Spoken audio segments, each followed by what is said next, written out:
Meanwhile, a surprising tool is being used in West Africa to educate the public about Ebola in an effort to stop the spread of the deadly virus. Zulekha Nathoo is here with the story. So what are they doing to try and spread the word? Well, musicians in West Africa are using the power of music to try to raise awareness about Ebola, and they're getting very specific in their lyrics, actually talking about the symptoms of the disease and how to prevent it as well. The one that you're looking at is sung in French by a Senegalese musician to the same tune as the popular Rihanna song Umbrella, and the song talks about how Senegal might be safe for now, but its neighbors like Guinea and Liberia are experiencing such tragedy that everybody in the vicinity should be taking precautions. Have a listen.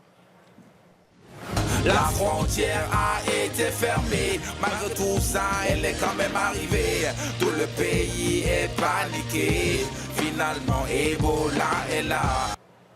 And that's not the only one. I mean, there's another one by a Nigerian musician, which we can show you, which is called Stop Ebola. And that one as well, talking about the symptoms, talking about the precautions, but it's also getting very graphic in the video, just a way to really drive home why people should be so concerned, which I think is very interesting because the powerful images of, the dying and the sick is really what they're trying to focus on to spread the word. And so why is music the key here, do you think? Well, it's really interesting. There's a couple of reasons, and I want to use the example of a Liberian song to kind of explain why. So there's this one that is basically appealing to young Liberians because it is sung in English. And keep in mind that about half the population of Liberia is under the age of 18. Take a look and then I'll explain a little bit more.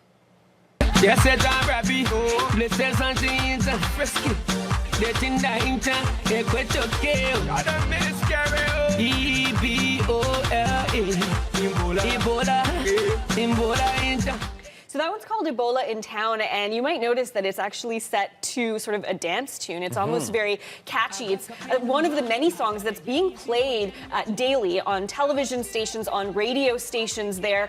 And a couple of reasons why music in particular is being used to convey the message. First of all, a lot of people are quite distrustful of governments there, right? And the messages that they're sending. But musicians, they trust. And so it's one way to get the message out and have people actually believe it. The other thing is in Liberia, for example, about half the population is illiterate, the adult population. So even if you were to post public service messages around a city or a village, it's not necessarily sure that people will actually read them or be able to read them. So music is a way for people to be able to understand the message, especially when it's on their playlists anyways. People seem to be listening to them. A lot of thousands of views actually on YouTube for those videos as well. Interesting story. Thanks, Zulekha. You're welcome.